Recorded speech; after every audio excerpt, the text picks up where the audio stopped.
Adele Suslick. One thing I would want to say is I think she's really cute, and I think a lot of crush. I'm not saying you. I need the lights because I do not have a PowerPoint. I'm going to do it the old-fashioned way. I'm going to look at you and you're going to get what I thought about, hard copy, and internalized it. I want to say, first of all, how impressed I am by this entire class of 1987. We talk often at UNI about endowments and legacies and building buildings.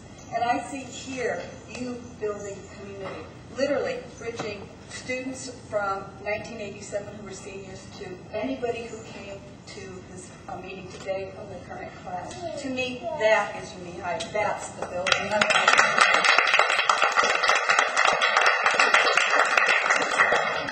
I can't help but thinking, stance, diction, enunciation, projection, argument, rebuttal. You have done wonders, each and every one of you. You have become your voice. You are you, and you communicate so clearly. So I especially want to thank the speakers who brought their personalities and shared the deepest part of themselves. Because really, they have not changed that much.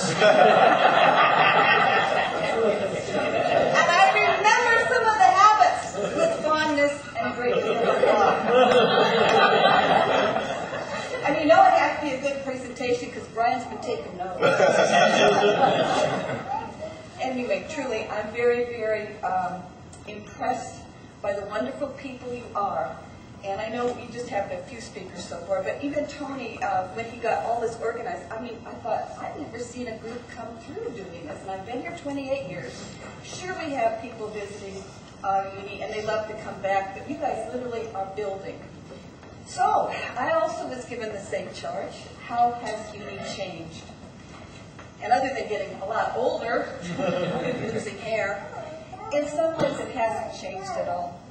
There's still the enthusiasm, the creativity, the curiosity, the energy. The energy is still there.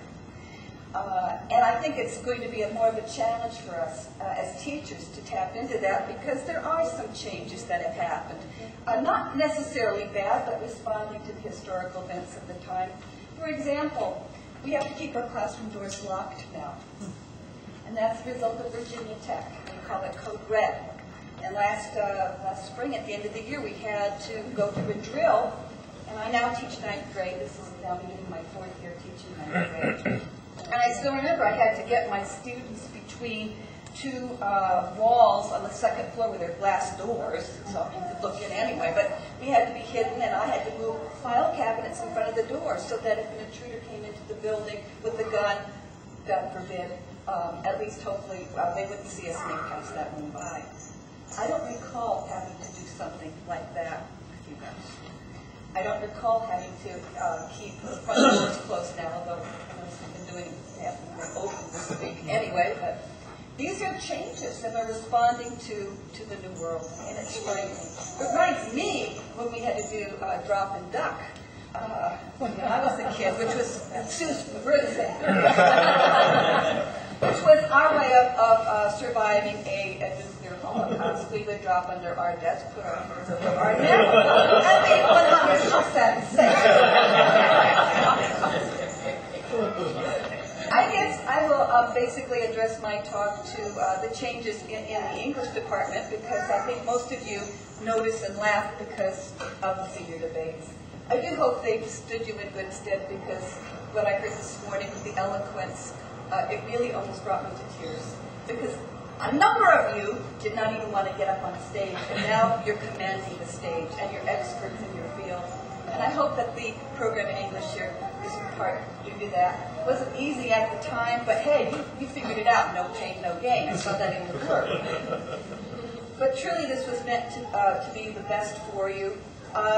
Right now, and this is for the alum, and then the new students, the current students, if they want to know more about senior debates, we can talk at school. But right now, we have done away with a full year of senior English and a full year of junior English. And we have semester courses, and they're exciting. They're very content-rich.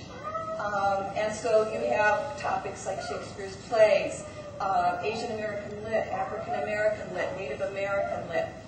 So a lot of emphasis on the literature. And this is now starting the second year of this change. Juniors and seniors sit together in the same room. There's a research paper required each semester, essays, and small prompts and quizzes.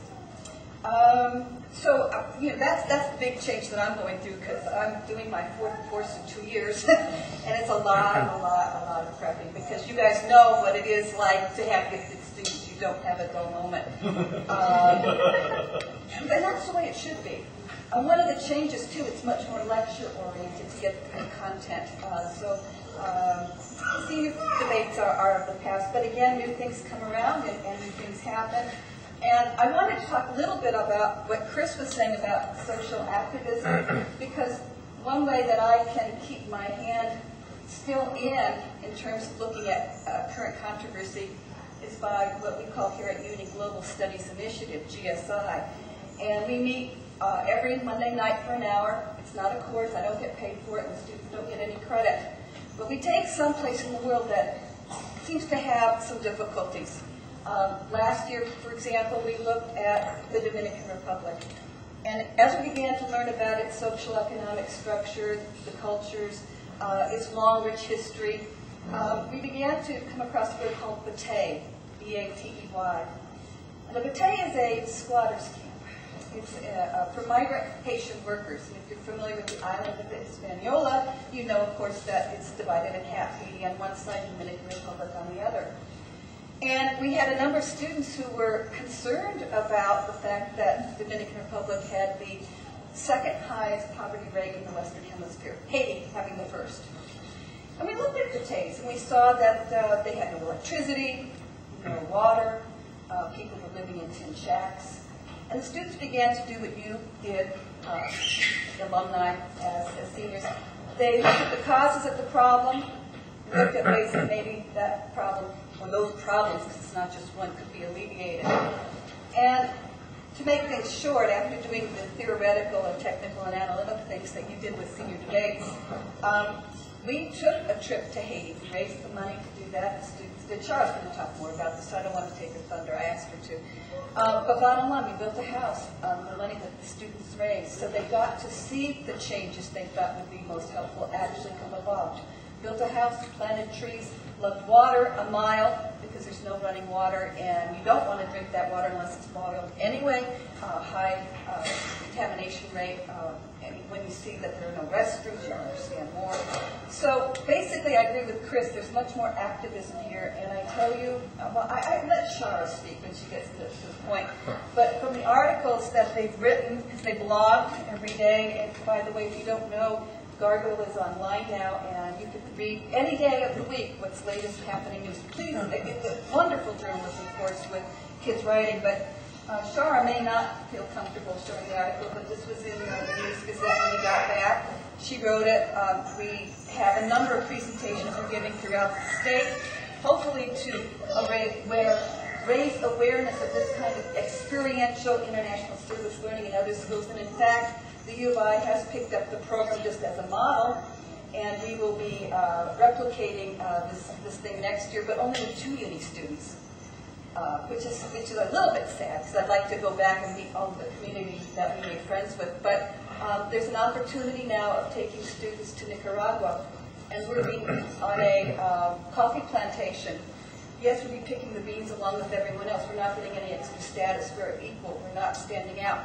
And we've been asked to interact with the students who don't go to school, don't want to go to school, and to also talk about AIDS awareness because of the high infection rate. We got some experience with that at the Batey when we worked with Carla. I'll let you talk about that. Again, I don't want to spoil her presentation. But that's an exciting new direction. I agree with Chris that education can go in. But again, it's not a class, so and it's only for 10 students. We hope that maybe these kind of programs that you need could be increased somehow. So it's still the exciting place that you remember it. I think that UNI will always be that way. I don't think the people have changed at all. And it's wonderful, and that's why I'm starting my 29th year at UNI.